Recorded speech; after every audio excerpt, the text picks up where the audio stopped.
With Authors fans, we have some pretty big news from your host here, Erica Lance. We are moving to change the format of the show to be one episode. So there's a few episodes that were recorded the old way that we're doing the new way, and that's what you're listening to. So thank you. Don't forget to like and subscribe, and we love having you as fans. On to the show. This podcast could potentially have adult language, adult themes, definitely drinking, and possibly the possibility of sexual content. Listener discretion is advised.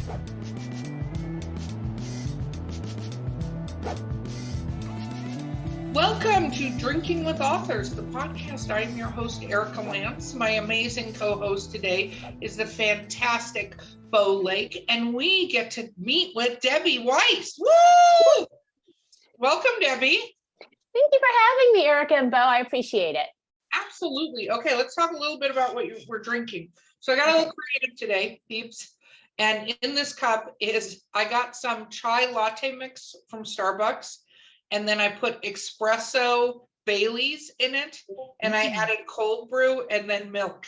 So I made a very dirty chai latte, iced.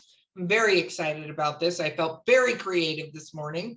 Bo, what are you drinking? That sounds good. I might have to try one of those. Today I'm drinking a Blue Moon that matches my hair. You know, yes, gotta always match. Yeah, gotta match. Debbie, what are you drinking? It is 10 a.m. here in beautiful California. So I am drinking a glass of sparkling wine. I think it's called Paul Remy from Trader Joe's. It is $3 a bottle, and I strongly recommend it. I love Trader Joe's inexpensive wines. They have an inexpensive red too that, I think it's like $5 a bottle. I used to go in and buy a case because that sounds terrible, but Trader Joe's was a little far away, but I buy a case because I'm like $5 wine and it tastes really good, like movie night. Okay, so that's my Trader Joe's journey. There's not one near me now. It's very sad. Moving on. My dog's apparently part of this podcast as well. What for the audience at large, Debbie, what do you write? Well, I write essays primarily. My published work has all been essays. But then last September, my first book came out, and it's a memoir. Very cool. So what made you decide to go from essays to memoir? Oh, well, this is a little awkward. My husband died. Oh, I'm sorry to hear that. Actually, I didn't write very much at all. I'm a former lawyer until my husband passed in 2013. And then I turned to writing to find community, to deal with loss. And then from there, maybe I'm a little competitive. I started sending essays out to be published, and then ultimately wrote the book. That is amazing. By the way, you said you were a lawyer, so you did a lot of writing. That is impossible that you didn't do an absolute ton of writing. I did. It was boring, but I did, yes. Yes, no, absolutely. So the memoir, when did the memoir come out? Last September. You can hold it up if you'd like. I'd love to. It's called Available As Is. And then the subtitle is A Midlife Widow's Search for Love. And it came out last September. Oh, that is wonderful. That is wonderful. So when you started writing the essays, because obviously you did have a profession where there was a lot of writing. And I know a lot of people, even if they want to be creative, if they have a profession that has a lot of doing the same thing, it's not fun when they get home. It's like you're writing all the time, and then you go home and you're like, I don't want to write anything anymore. Like, I'm good. That's true. Yeah. I didn't read either when I was practicing law. I didn't write. I didn't read. So, what was the first foray into writing essays? What was the first one you touched upon? Well, this is funny. I wrote, the first thing I sent out was to an online publication that isn't around anymore. And I think it was called Exo Jane. And it was a magazine. It was for younger women. It was kind of viewed as a confessional, but I liked it because it was so honest. People just really said what they were feeling. And I felt like it was kind of put down because most of us were women, writing our experiences. And the first thing I had published was a piece called I Was an Online Dating Addict. I went real highbrow. Yeah. That sounds fun. Yeah. It was cool. Yeah. Online dating is a whole interesting realm in and of itself, isn't it? So, now that I have a question. So now you've published this memoir. Do you have other different writing aspirations? Like, has this caused you to go, you know what, I want to do this, or where has this taken you? Well, it's taken me on the positive side, which is good to be positive. I've really met cool people doing this. I'm pretty insular. I quit practicing law about 20 years ago when I was 40. So I didn't do that. When my husband died, I was real isolated. When I was writing, it gave me a sense of community. I had classes. And then from the book, I have been doing a fair number of podcasts. Everybody's been so fun to talk to, sending a few things out to magazines, meeting, fellow authors virtually. That part's been fantastic. But I don't have any more writing aspirations in terms of being published. It's an adult podcast. It's too fucking expensive. Okay, well, let's take a little foray into your little publishing journey and what happened and how you did it. So you write the memoir. How did you go about getting it published, out of curiosity? Curious, inquiring minds want to know that have chai lattes. Please tell us. I tried. When I had the book ready to go, if I recall, it was the beginning of the pandemic. Things were just kind of starting. We didn't even really know what it is yet. I remember because I was in school, actually went back and I got a master's degree. I was 56 at a college. And at that point, I got the MFA to get the book better. I was working with a pretty famous editor. She was a established author. She was giving me ideas. And I sent the book out to a bazillion agents and nothing happened. I'm going to be honest. This is a memoir about a privileged person becoming widowed. It probably has maybe a limited appeal, honestly. So I went with a hybrid publisher, She Writes Press, who are amazing, but it's also very expensive. And by the time you've hired a publicist and tried to get the book out there and paid for the publishing, and again, most authors, you don't make much back. It's been a bit much. I mean, I haven't really it's been odd trying to be like my own publicist, be my own book promoter. It's just too, ads are ridiculous. It feels like there's this group of us people and everyone's sort of targeting saying, for $3,000, you could be in 5 newsletters that go to influencers. I'm tired of trying to influence. Yeah, no, and I'm actually kind of glad you brought that up, because there are hybrid presses out there that are great, but at the same time, I think some hybrid presses, and I'm not sure who you're with, so I'm not picking on them, are actually vanity presses in disguise.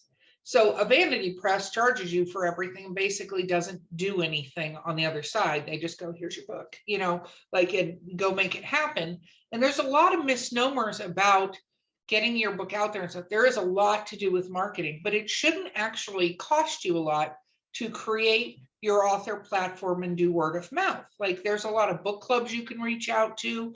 There's even a thing called bookclub.org, I think it is. I'm going to look it up right as we're speaking, so I'm using the right, bookclubs.com.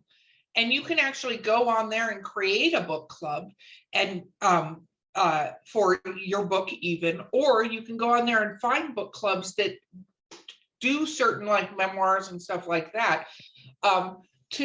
To create it, because I do think that there, more and more, there are some groups that are doing guidance. Like, I know the Author Talk Network, which is out there now, is starting to do a lot of guidance. They're actually, I think the first book comes out February and March, but it's about how to promote yourself and what the writing process should be and what the dangers are. And I only know this because they asked me to write a chapter in 2 of the 3 books they're putting out.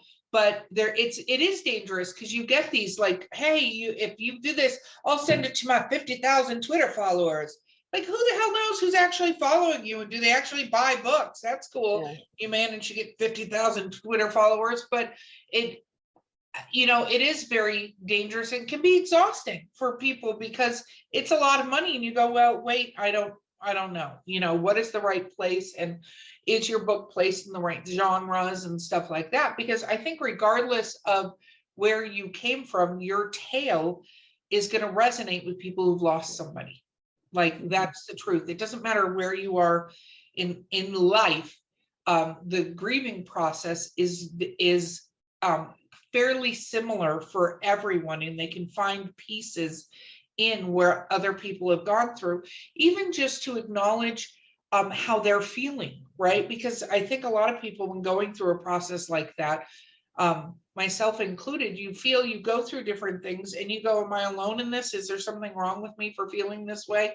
Or how do I get past that next point? So because the adage, time heals all wounds, blah, blah, blah. It's not just time though. Like, you need some mechanisms to heal. So I think that your book could resonate easily with other people, but I know how exhausting it is going, okay, this is the route to go. And unfortunately, you did pick a time when, right as that pandemic was starting, and it created a lot of, not just for people, but I think we had a lot of stop. Like, we started our publication company in January 2020, which I always joke, like, perfect timing, but I think that, at that time, everything, because I was doing HR was my day job. I was a CHRO for a global company. Everything just stopped because I think people didn't know what to do, and getting readjusted to starting again, there's a 2-year time lag. On top of the time lag, it takes every publisher, it seems like, on the planet, not us.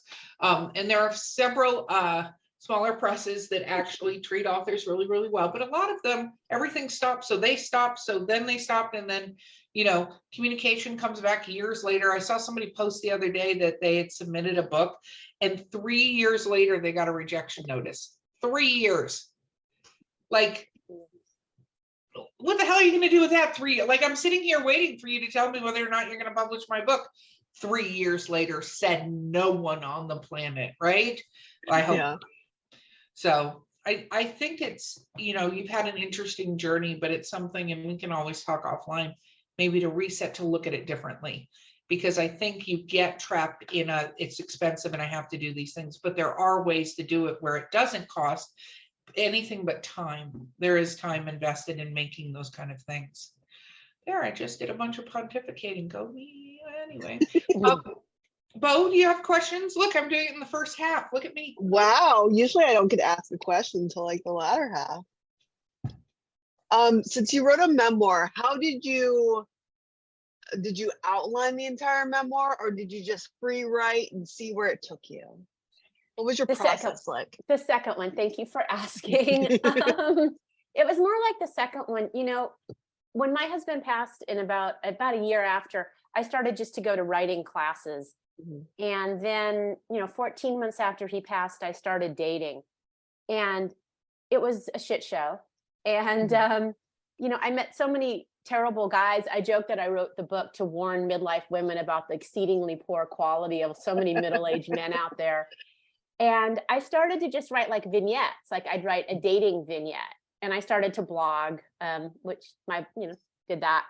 And then as I was taking a writing class, and I joined a writing group with a few pretty intense writers. And so, twice a week, I'd want to have something to turn in. I'm a good student, right? I went to law school, so I'd meet my deadlines.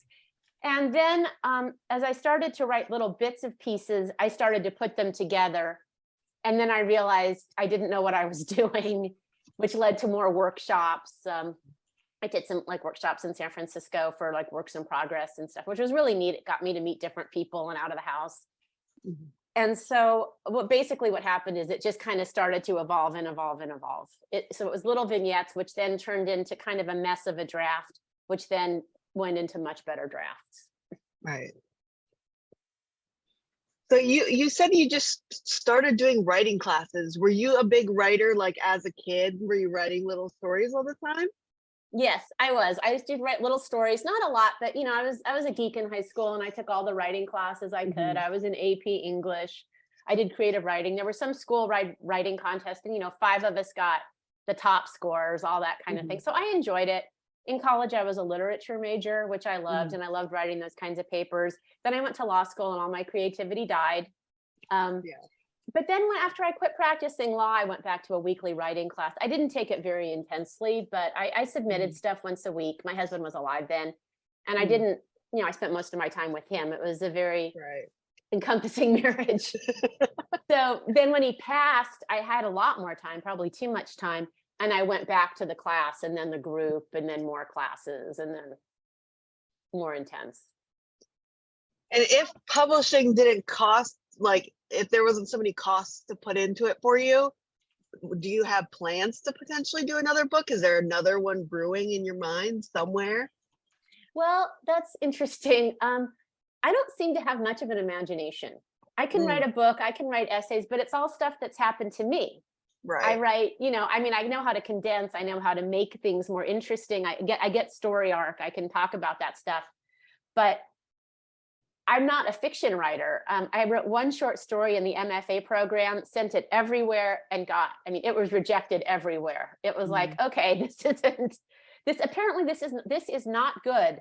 So probably not. I mean, if the book were successful, I would do something like a workbook for widowed folk who are looking at dating or remaking their lives, because I think I can speak to that pretty effectively. It's been almost 10 years for me. And I would love to write some more about my dad, because he raised me as a single parent and he's a nuclear physicist. He's really interesting. Ooh. Yeah, I know. He's like everybody's favorite character in here. So, that sounds like a fun book to write. Have you thought about biographying your dad? It's a good idea. I should probably interview him. He is 92 and a half. And my partner keeps saying, go talk to him, record him while you can. I would, absolutely. It sounds like that could be fun, because it sounds like you, regardless of whether you say you're creative or not, you obviously are, because you wrote, because I'm quite sure your book does not read like most legal things, and having done HR for a very long time, I've read a ton of legal things, and I always used to joke with my legal teams that, like, listen, you're not being paid by the word, so whatever the hell this is, you can like rein it in because you're using so many. But I think that you do have a humor to you, even just from the little things you've said. So putting that spin and humanizing the person, which is, a skill set, regardless of where you are in law or what you're doing, it sounds like you have that aspect of it.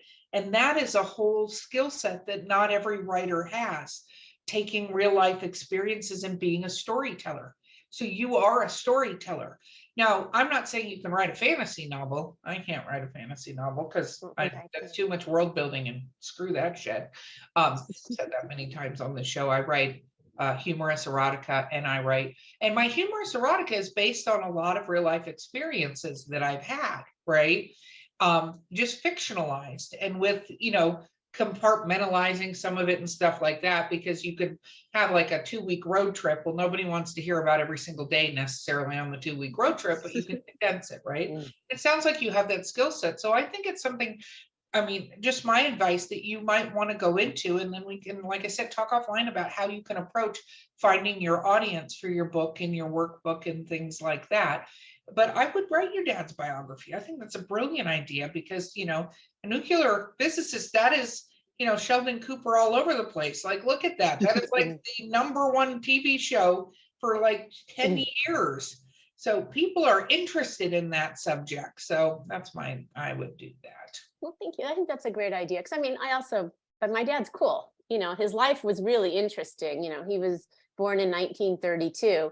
So he's seen a tremendous amount, and he did some government work, which is interesting. And anybody who can understand quantum mechanics is pretty interesting. I can't. No, totally. Exactly. But I think you do have that skill set. So that's my advice. I know we just met you, but barely know you, but that's something I think. There are different writers in the world, and we have to remember that. And not every author can do everything. Trust me, from, we're into the 300th episode. I've talked to so many authors out there, and every one of us has a different skill set that we bring to the table. So I would not take away from your skill set whatsoever. Thank you. And a lot of us think we don't have a skill, and then find out that we do, like, because we just are like too afraid to try a thing, and then we try it, we're like, oh, I'm actually kind of good at that thing.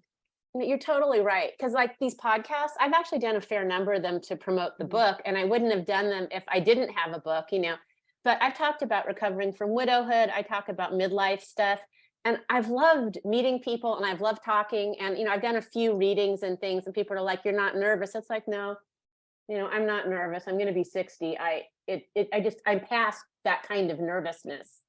Do I look okay? I don't care. I mean, and it's all gone fine, but it's not a skill set I would have thought I had reaching out, because I send out a lot of emails and I talk to a lot of folks, and I really like it. And that's a different skill set. And, just being able to ask for things is useful.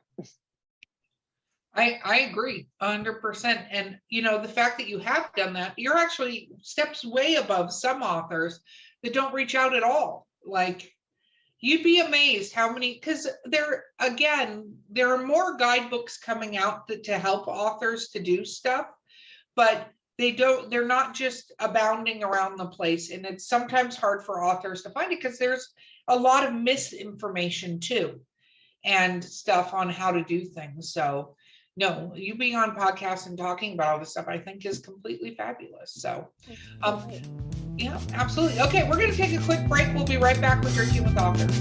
Okay.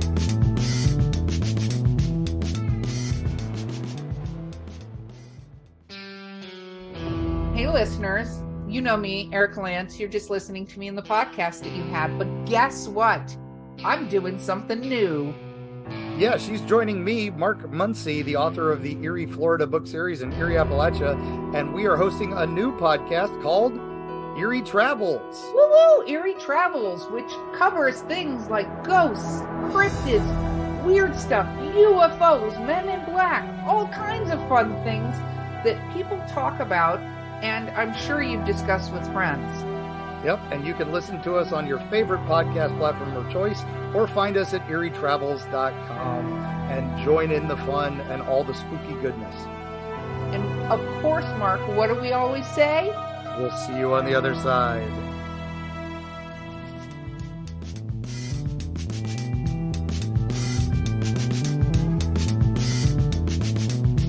Okay, we are back. So, I know you said previously that on a lot of the podcasts you talked about the book itself and the journey. How cathartic was it? Because I know when we've talked to other people who've written memoirs about certain subjects, they've said that even just writing it down was hugely cathartic to get the thoughts out on it. And it was originally to write it all and to go through that cathartic experience it was hard too. It's really emotional. My husband he died of cancer, and he was in denial about it. So our goodbye was kind of ugly because he thought he was going to get better, and instead he was dying, but he wouldn't acknowledge it. He didn't involve his parents, which was very hard. He turned down kind of outside help that would have been certainly better for me as his caregiver. I had a lot of guilt when he died, and being able to write it all down and go through those experiences, it starts out being cathartic. And then at the end of the day, it's really hard. You go home and you're done. I work from home, and I'd be like, okay, I just need the most comforting TV show, and, take out mac and cheese, two servings, bottle of red, it was hard. But ultimately, at least for me, when I tried to turn it into what I considered a marketable book, something that read really well. And I do want to put in a plug for my publisher, which is She Writes Press, which curates its titles and really does have good writers. I read a lot of She Writes books, and they are curated, and they do select carefully their books and turn down a ton and make sure that the books are well written for publication. So I do want to give them a plus there. And I worked with actually a pretty famous author to get this thing in shape. So once you kind of get to the thing of trying to get it marketable or publishable, or what I considered something that read well, that to me read like a real book, not like a journal, it kind of gets past the catharsis and more into the craft. And that's one of the reasons I got the master's. So what did you get the master's in? I have an MFA in creative writing, and my genre was creative nonfiction. Wow. So you literally went and got all the education on this too. You definitely need to write more. you put all that effort into, you definitely need to write. It was fun. I mean, it was fun. I went back to school. I was 54. I graduated at 56. It's fun to go back to school and be surrounded by, young, cynical people. And it was also helpful to me because, the classes were full of some kids. I call everybody kids now, people in their 20s and their 30s and their millennials and their Gen Z. And I was wondering if the book would resonate with them. And a lot of them really liked it because I have kind of a cynical sense of humor and it worked. So it was helpful for me to see that it worked beyond, middle-aged Caucasian ladies. Mhm. No, I'm telling you, that's the thing is I think your humor is even just a brief thing we've seen in it.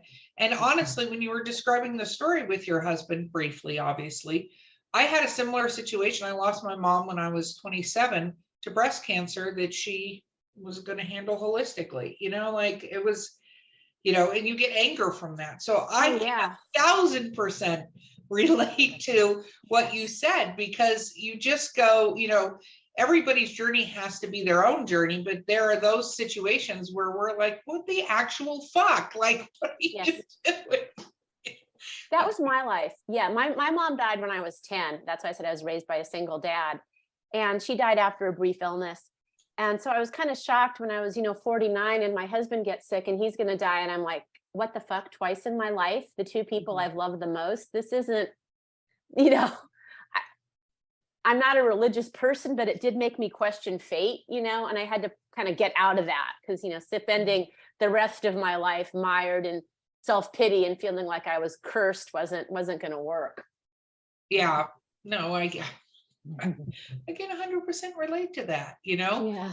And it's interesting because you have to remember you're going on a journey, but they're also going on a journey, you know what I mean? And sometimes the journeys are not to the same place or taking the same roads, or, sometimes you can't be the navigator in the car going, hey, why don't we turn here? And they're like, no, I'm going to keep going. And you're like, okay, whatever. Yeah, I know. Can't we just calmly get the, the palliative? Can't we do this? Where's the bouquet of the white lilies by the beautiful bedside? Why are, instead it's just chaos. Exactly. Hard.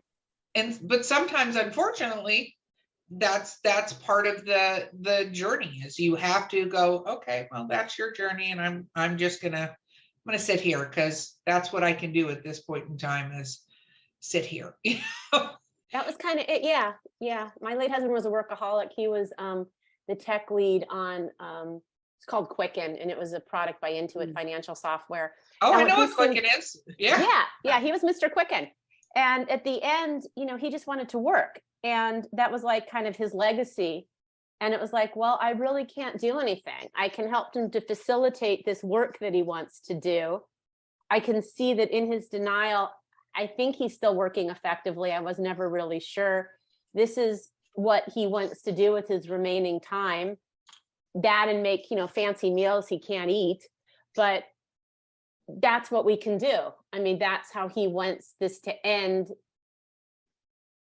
That's what it's going to have to be. You have to relinquish control is what I'm saying. And I'm a control freak. So. Oh, yeah, no, that ditto doesn't go well at all. I do understand that. I'm trying to control everything. So let's talk a little bit about your writing process when you were sitting down. Did you do this on a computer? Did you handwrite? Like, how did you approach these pieces? This is my trusty iPad. And that's what I write on. Occasionally a computer. I can't handwrite. My dad and I both have horrifically illegible handwriting. It's completely useless. If I do anything, like when I was in class or taking notes, I type. I don't know. I'm not sure in retrospect how I got through the essay part of the bar exam, making it legible, but I was 25, so I guess my writing was better then. But I type on an iPad and did my vignettes and such. And then when I wanted to do bigger things, because at some point it all has to come together, and that's really hard. And then I used a computer. I have a big old Mac. I'm using that for this. And just my living, and then I printed everything out and cut and paste when I was editing to try to get, all the pieces together. Because my book is pretty tightly structured. It has backstory woven in, so it's kind of braided. And that was really hard to do, was weave in the backstory and make it all fit together, but not have it start with backstory, because it's about dating. So it had to start with the character getting ready to date and go out in the world, and then weaving in the harder parts later, because I didn't want it to be too dark or too depressing, and I didn't really want it to be a widow book. Right. No, that makes sense. And I think that, again, that's the creative part of doing something like that. So it went up, it got published. What was it like to get the book in your hands for the first time, like the paperback? Because I know that's kind of a ooh moment most of the time. Okay, I'm gonna be really honest. Two versions. First, I got the ARC, the advanced reader copy, and I noticed that my fellow writers had all been reaching out to authors and getting endorsements. I myself had kind of blanked on that. So when I first got it, it was like, oh shit, I don't have the kinds of endorsements that other writers do. So it was a few weeks, about 6 weeks of scrambling and just going, this needs to look like a real book. I need to get author endorsements. I need to do this. And I did. And my publisher helped me, and a couple of writers I knew helped me. And it was really gratifying, where a couple seemed like they didn't really want to, like, oh, this is good. I'll endorse this. And then I paid, because it's an indie, you have to, I got a very, not a starred, but a very good Kirkus review. So that was good. So the first thing was, oh shit, this doesn't look like a real book.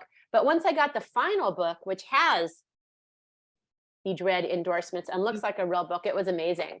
I mean, it was like, whatever happened, I did this. This was a dream, and it happened. Very cool. What about your first reviews? The book goes up and then do you look at your reviews? On Amazon? Okay, I didn't do this well. Again, you're supposed to have something called a street team. You're supposed to have people who had it ahead and were giving out reviews. I know some people, and some people I know posted reviews. A few other people did. My reviews are pretty stalled at this point, but they were good. The reviews are good.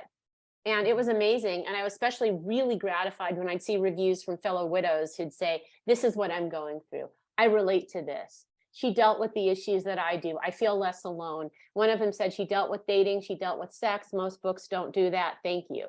So for me, it was really gratifying just to see some reviews. And even Facebook, people said, oh, I loved your book. I ordered your book. I'm enjoying it. One woman just put in a quote, a thing that a widowed woman said, that she read my book and it encouraged her to take her daughter on a trip to Paris to go with her daughter. So things like that make me happy. I feel like I'm helping people. I mean, that's kind of the widow thing. I think this kind of thing when you're widowed, at least for me, part of it was the loneliness and feeling so alone, and feelings were so crazy. Like, it's like being 13 again, but with a terrible loss. You're so unmoored. I was so unmoored.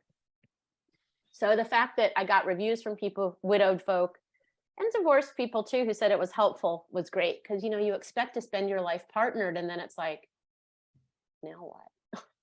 Yeah, no, exactly.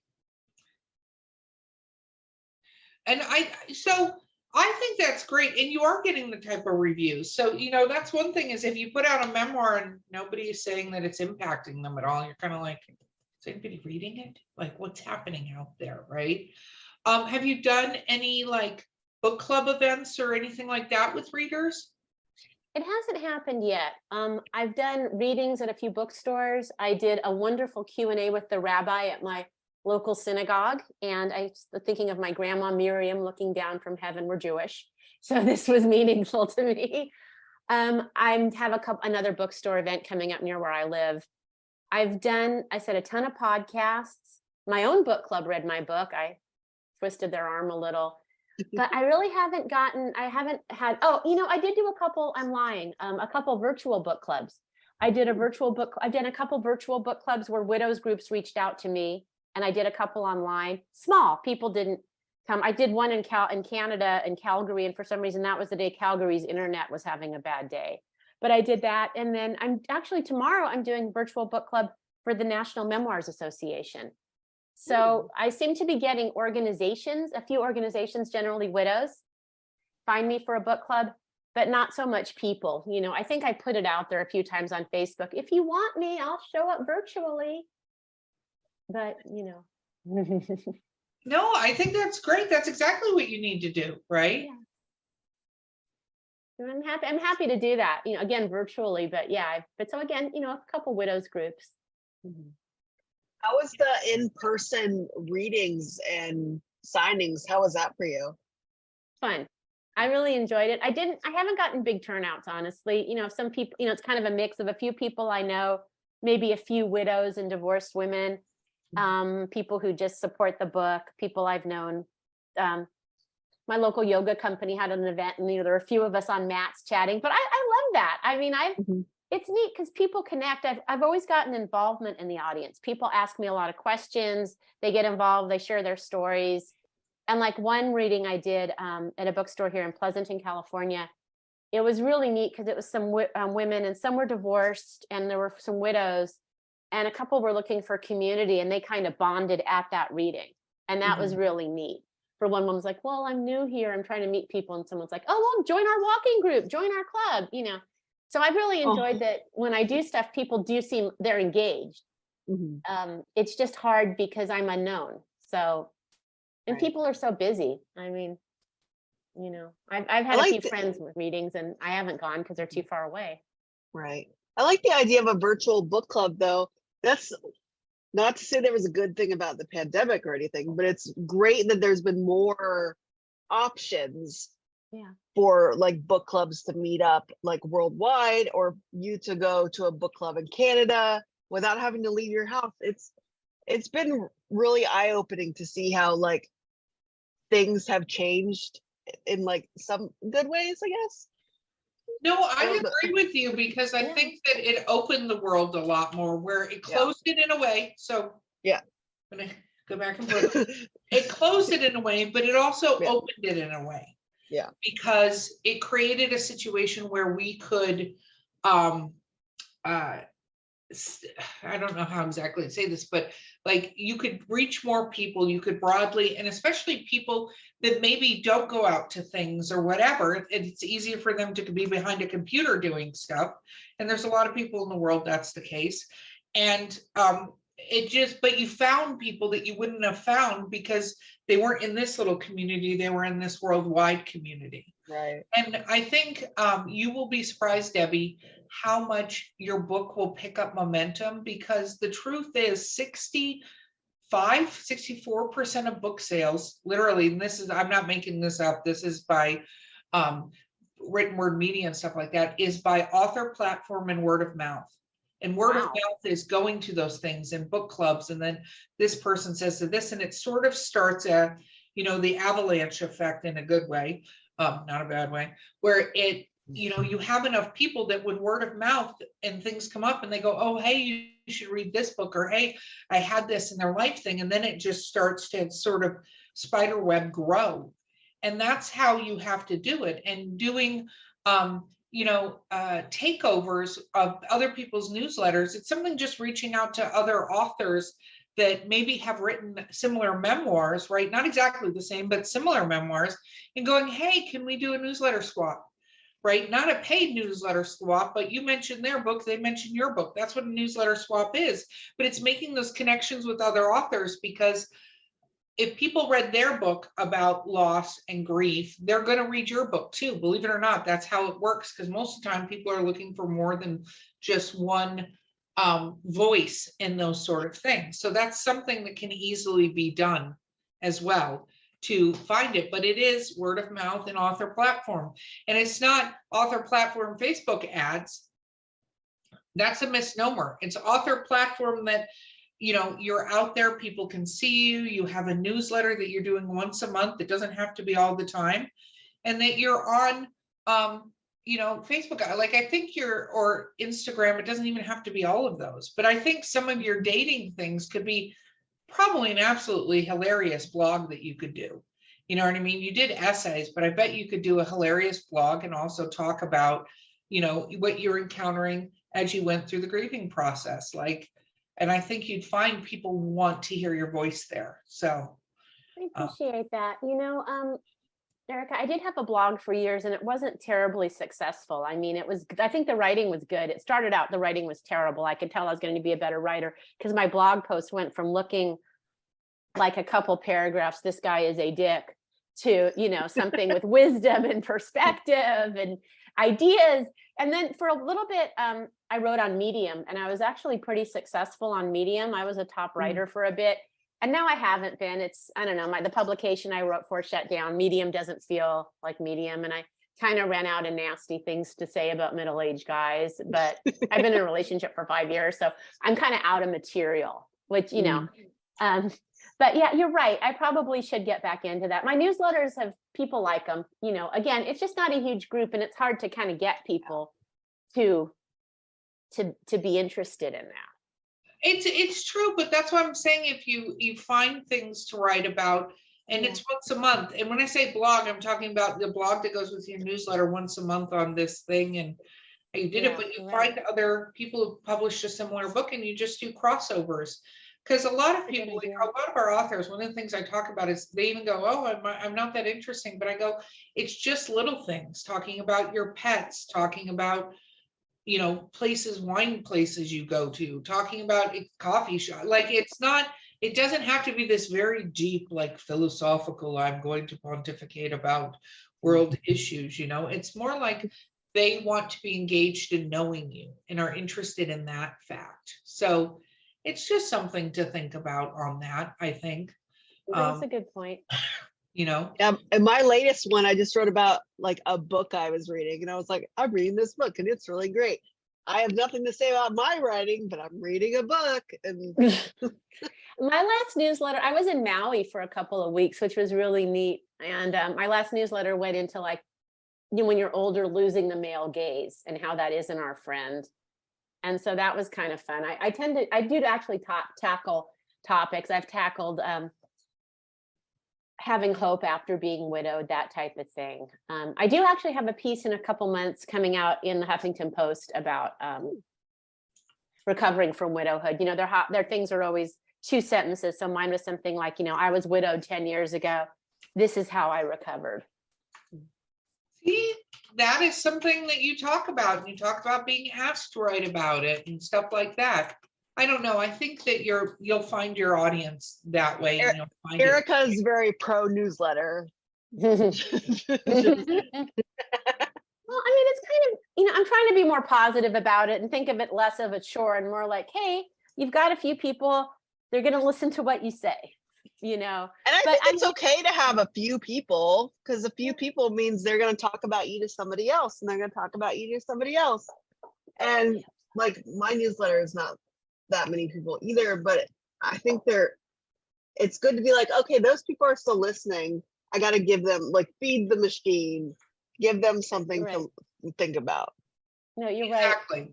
No, you're right. I actually was asked to do it was a 3-day like virtual conference of 20-minute interviews with women who are midlife experts, and I was your kind of midlife loss expert, you know, dating after widowhood. And I had to do 3 newsletters to mention the event. And so I was straining because I don't advertise things. I'm a writer, so I don't want to say, you know, buy this subscription or do this. I did think it was a good event. I do support it. I love the interviewer. She's amazing. But I had to come up with like content pretty quickly because I was in Hawaii and my deadline was getting closer and closer. So it was a challenge where it's like 3 newsletters in 1.5 weeks. Make this so you don't alienate people, you know. And it was fine. It was fine. I just came up with content. No, so sometimes you're going to alienate people. Welcome to the world. Yeah, that's true. Yeah. Yeah. That's true. I mean, if you can't be yourself, why would you do this? That's kind of the point. No, completely. Okay. Well, so I think the book with your dad is a great idea. Is there anything that you were shocked about and when you started publishing from an author standpoint? Let's see, things I was shocked about. Well, I was a little shocked at how much stuff I sent out and how few responses I got. Now, again, this was the beginning of the pandemic. Publishing houses were in New York.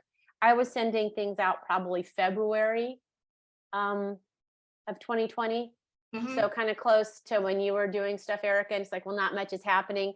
So I was a little shocked at how much I blanketed things. Same philosophy I use with dating. It's a numbers game, right?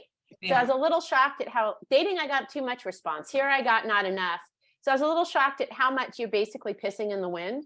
And it's very disheartening. I mean, you know, you want to say, oh, it's not that big a deal, but really, you know, you're home and you're like, Well, I sent out 20 agent queries. You'd think a couple of them could have the courtesy to get back to me. And it was sad. I remember the morning of my birthday being in a romantic hotel and getting a a thanks but no thanks from an agent that specialized in memoir. And they're like, your dialogue's good. This was really close. And it was like, it's painful. So that surprised me. I was surprised at the amount of work you have to do for your book, but it was good. I mean, filling out sheets, figuring out genres, trying to get a plan in place, getting those endorsements, proofreading. But I mean, it was all good. I think my publisher, She Writes, does a very good job of kind of educating us as to what we need to do and how we need to do it. I was kind of a rebel to some of it, but I definitely was happy there was someone to kind of keep me on track. Yeah, no, I think that does absolutely make a difference. So with that spec, but what about actually when you did get the publisher and things like that, was there anything that was like you weren't expecting it? Not really, no. I wasn't. No, I was very happy at that point to get a publisher. I'd sent She Writes a full copy of the book. I'd worked with an expensive editor. I was like, well, nobody's getting back to me. I'm getting a few rejections. What the hell's going on? And to hear, no, we think this is ready to go, made sense to me because I'd worked again with a pretty fabulous editor. And we went through it a few times because it needed a lot of work to get it where it needed to be, to have any depth. I mean, that's the hardest part. So I wasn't really surprised. The length is a long time. You sign up and then it's like 2 years or I forget, 1.5 years. It was a long time before the book was, a book out there, but it wasn't that surprising. It was just mainly a lot of forms, a lot of deadlines, a lot of stuff you keep doing, That was a little surprising. No, absolutely. Okay, Bo, my friend, final question. Well, I know we've talked about your dating experiences. Do you have a funny dating story to tell? I can. Yes. Yes, tell it. Yes. Okay. I was a young, undernourished 50-year-old widow, wearing the last of my designer bling I don't own anymore. And I started to date this really rich older artist, about 13 years older. He lived in Berkeley. He was very established, mansion, What I hadn't really realized is he was a dinosaur and a terrible remnant of the patriarchy. And I don't know. I remember him saying, I didn't catch flags. Like at one point he said, well, you've been married a long time, so I know you know how to get along with a man, which is terrible, right? And I thought, okay, I guess that works. But I'd hosted a couple of his events. I was sort of here doing the educated, sophisticated, undernourished thing. And at one point I host this big event with him. I mean, it was fun. It was a privilege to be asked. But then the next day he explained to me over breakfast at this beautiful little cafe in Oakland. It's called Oliveto. It was just perfect in Rockridge. He explained to me how I wasn't grateful enough, what it would have cost had I not been able to go to his fancy event as his guest. And I needed to pay for breakfast. I needed to pay for more things. At this point, I had straightened out my husband's estate and was thinking, what am I going to do? And he's, a bazillionaire. And finally in the restaurant, I said, and it was not the first time, I said, can you, at least if you're unhappy with me, handle this privately? And he said, my shrink doesn't want me to feel resentful. And that was such a shitty line. I had to share it with the world. And that's where I started blogging. What a dick. He is. I'm sorry. He is. He's in the book. He's everybody's, he's not a favorite character. But it was kind of that experience where I couldn't have invented a weirder situation, especially when I look back on it and had a little more perspective, when I was kind of past the undernourished tech world, when I was kind of normal and less kind of freaked out by widowhood and being alone. And I looked at that and it was like, that's so messed up. And I didn't see it ahead of time. And if I didn't, that means other women wouldn't either. And, we need to be warned about some of this kind of thing. But that line was so bad, it started me blogging. I think that, I always say, sometimes if you write, and it's not true with dating because a lot of people have had such terrible experiences, right? that they can see that. But some stuff, if you write it in a book, people go, that would never happen. And you go, It did. You're like, it did. I lived it. Thank you I was there. anyway. Yeah, I was there. Yeah.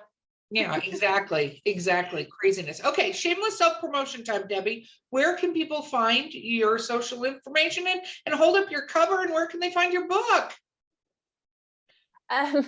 My website is Debbie Weiss Author. I'm also on Facebook as Debbie Weiss Author. Sometimes things come up as the Hungover Widow. That was my blog name, and that was my old page on Facebook. But I'm Debbie Weiss Author on Facebook. I'm Debbie Weiss Author on Instagram. I seem to be easy to find on Instagram. I think I'm DK Weiss Writer or something, but I am on TikTok, and I do have a couple funny videos. I do have one on dating over 50. And my website, again, is Debbie Weiss Author.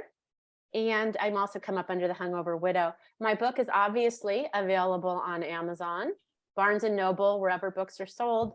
And I always make a pitch to order it from your local bookstore, because my local bookstore, Bookshop Benicia here, has been so kind to me, giving me an event, stocking the book, and so did Rakestraw in Danville, where I grew up. So you can also order it from independent bookstores, which I think is nice. I think so too. I appreciate so much you being on this podcast. Thank you so much for being here. Well, thank you for having me. I really appreciate it. This was a lot of fun. Absolutely. Guys, this has been Drinking with Authors. I've been your host, Erica Lance. My co-host has been the amazing Bo Lake. Our guest has been Debbie Weiss, and we will see you. Oh, don't forget to like and subscribe. Oh my goodness, I don't know why. like, subscribe, and review. Thank you, Bailey's, for almost having me forget that part of it, and we will see you next time.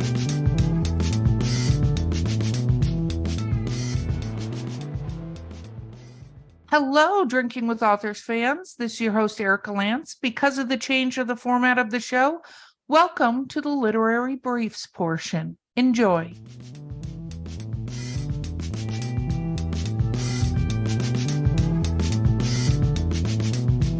Welcome to Drinking with Authors, the Literary Briefs edition. I am your host, Erica Lance. My amazing co-host today is Bo Lake, and our guest today is Debbie Weiss. Woo! Welcome! Woo!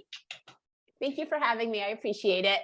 Absolutely. Okay, let's talk about what we're drinking. I put a lot of this in here. This is pretty big, heavy. I mixed chai tea latte mix from Starbucks. Well, it's whatever. It's from Tazo, but Starbucks. And Bailey's espresso, Irish cream, but it's espresso flavored, and then cold brew, and then milk. And I think I put a lot of Bailey's mainly in this, so it's pretty yummy. It's one of my new favorites. Bo, what about you? What are you drinking? I am finishing a Blue Moon that is very delicious. It matches your hair, which makes It it always amazing. does. Debbie, I what can only drink things that match my hair. okay, well, your Coke Zero the other day made that all lies and slander. So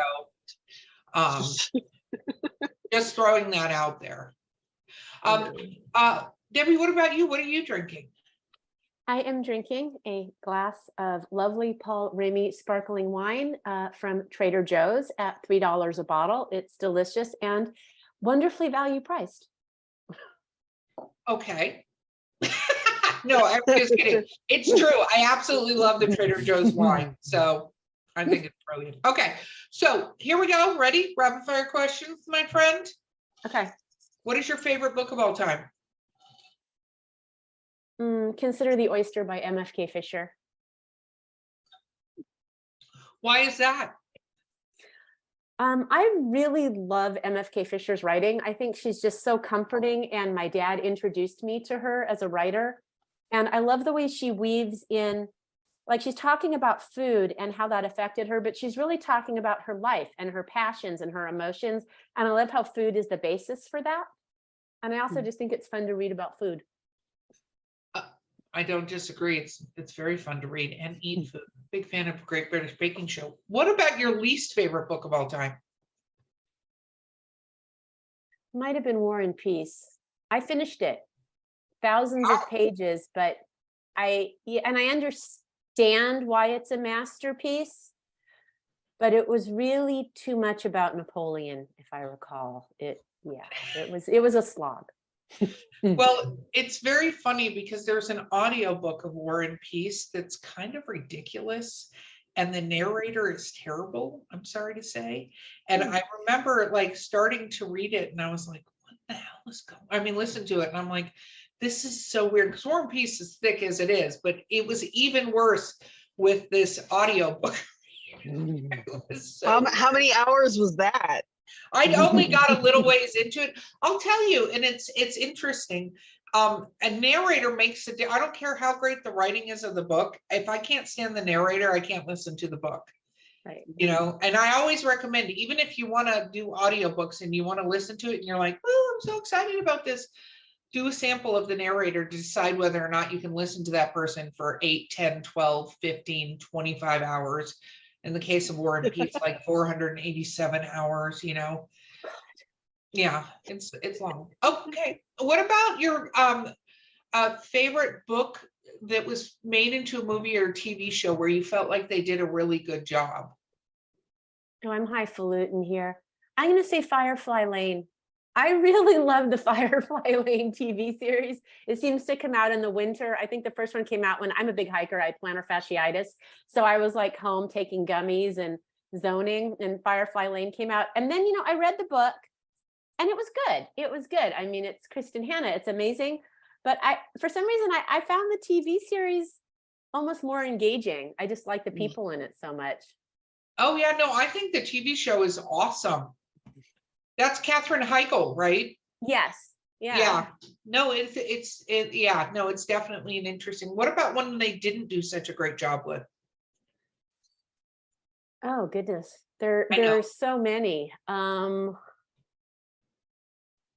Well, probably The Great Gatsby, right? I mean, it's a beautiful, slender, beautiful little book, and both the 1970s version, I think with Robert Redford, is a bit better. And then the Baz Luhrmann one, I think it's Baz Luhrmann, is amazing, but it's not the book.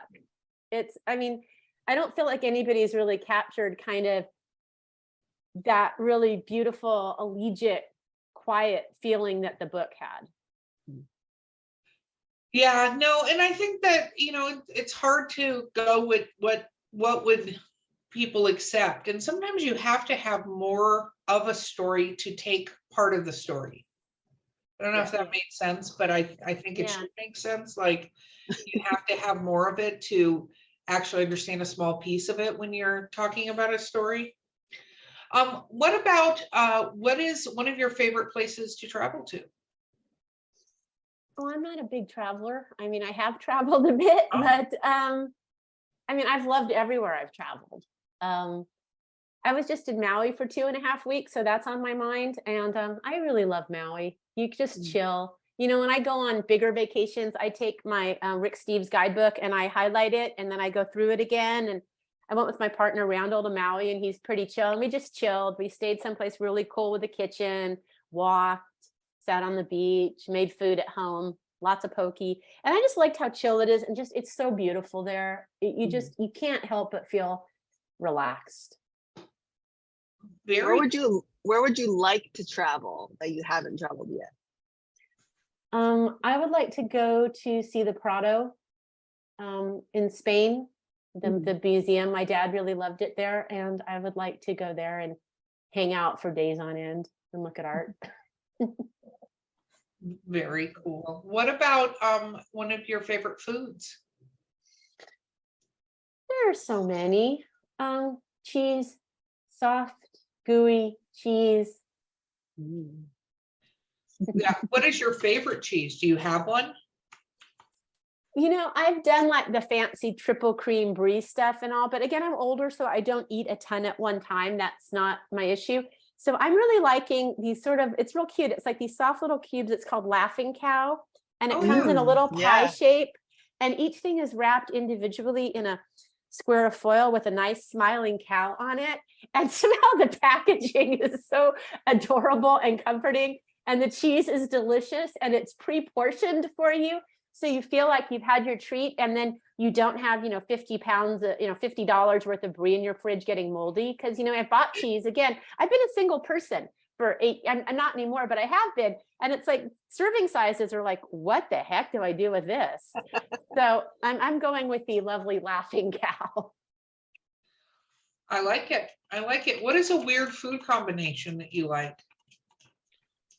Well, there was dinner last night. We had Trader Joe's cilantro steamed like chicken shumai little dumplings with some pate and laughing cow and a martini. Ooh, what kind of martini? It was gin. It was a green gin bottle. It was probably a Trader Joe's brand. I sound like an ad, but my partner does the shopping. I'm kind of strictly Instacart. So it was just a plain martini. You know, I'm kind of from the school that gin and a little vermouth is a martini. All these other things aren't really martinis. They're other things. Makes sense. Makes sense. What about if you could be any mythical or fantastical creature, what would you be? Well, I guess I'd be a phoenix because you get a lot of chances, right? I mean, if you blow it, you can come back and you're powerful. Yeah, I like that. I do like that. What about where is like a literary world that you'd like to visit? Oh,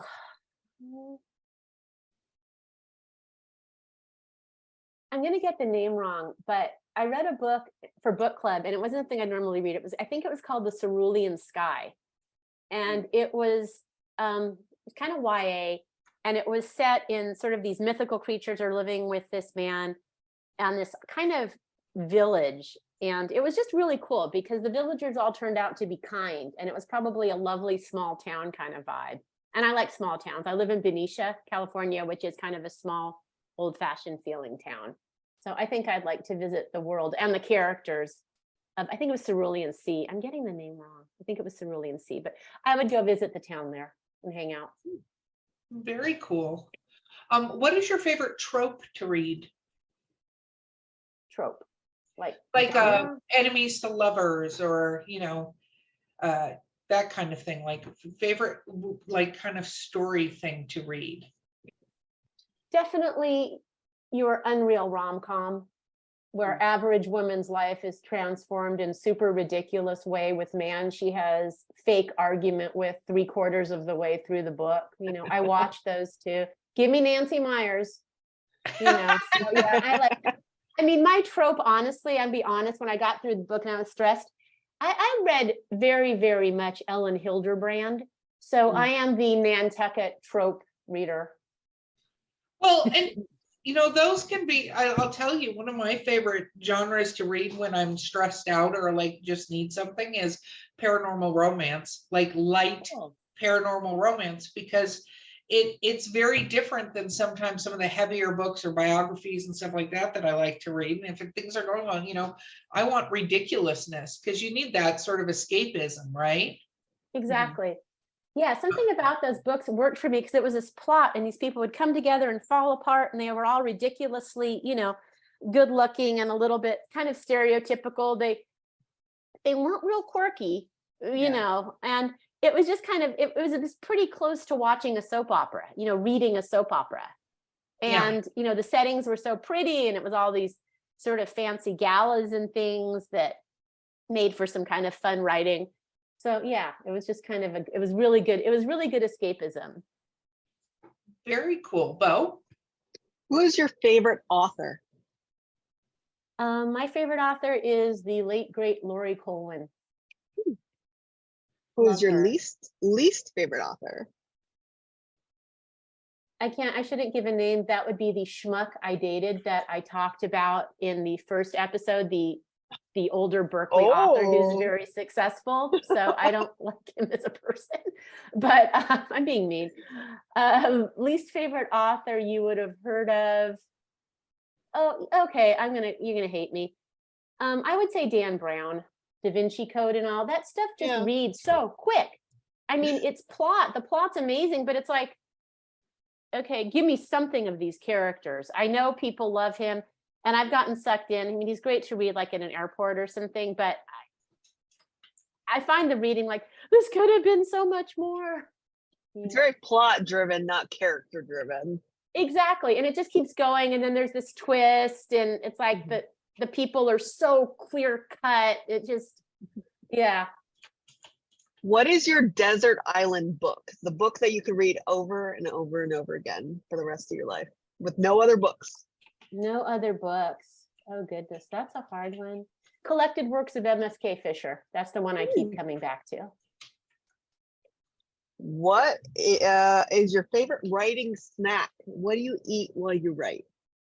Is it While I cheese? write? No, I don't read. I don't eat while I write. I get like really weird and intense. So I go through tons of green tea. And also when I'm really writing, I turn into being nocturnal. My dad's nocturnal. And when I write, I keep really weird hours. One of the reasons I probably don't write much. But after writing, I really like a nice cookie and a nice cup of tea. You know, Nice. It's a treat for yourself when you're done with yeah, your like a day. cookie. Yeah, I'm done. What it? Go ahead. I have Oh, you're one on a roll. Go for it. What is your Starbucks order or equivalent coffee shop? Coffee shop. Oh, it is. I usually get just something like a latte with almond milk or oat milk. I'm pretty boring. Again, I'm almost 60, so you know, I'm pretty cautious. I don't want. I'm using my calories effectively, so I do not want your pumpkin mocha extra chocolate infused spice that's actually 3,000 calories. Yeah. But I do love coffee, so yeah, a latte with oat milk. Very cool. You had a question, Erica? No, I'm gonna be quiet now because you seem to be go on for a it. roll. Go for it. Go for it. No, you go. You Now, go. now I have performance anxiety and don't have a question ready. Okay, that's fine. Now I can get a question ready. So is there anything that is on your absolute bucket list?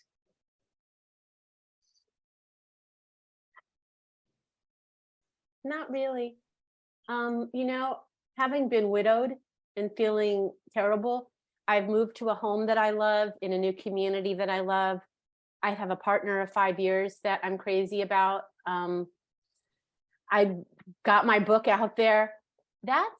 For me, that's kind of enough for now. Very, very cool. That's great to be at peace with everything. I think that's awesome. I feel that way. I mean, I know people take trips or they do this, and I always feel like it's going to be like one of those Lethal Weapons movies. You know something's going to go wrong the night you're setting off for your, bazillion-dollar trip to your dream destination or something. No, totally. Okay, Bo, are you over your performance anxiety yet? Yes, I have a question. It's the question that stumps everybody. If you had to dedicate your book to a celebrity, who would it be? Celebrities, they're just like us. I don't really know celebrities, so who would I dedicate it to? Oh, I know who I dedicate it to. I'm gonna mess up her name. Maybe you can. I think her name is Mary Louise Parker, and she was the star of the long-running TV series what was it called? Oh yeah, Weeds. Yeah, Weeds, right? Weeds. I watched all of it right when I was widowed because she was a widow on the edge, and I would get my takeout and sit on the floor after I went through my husband's papers and did my work for the day, or just had a terrible day or whatever. I would watch Weeds and watch what she was going through. So Mary Louise Parker, because she was another kind of edgy, unhinged widow. Yeah. No, you know what? One of my favorite roles she had was in Red. Oh, is that the movie? Yeah, with Bruce Willis played counterpart, and they were like all retired FBI spy people kind of things. Yeah. And it had like Morgan Freeman, and what is her name? Oh my gosh, I absolutely adore her, and her name is escaping me because of Bailey's right now.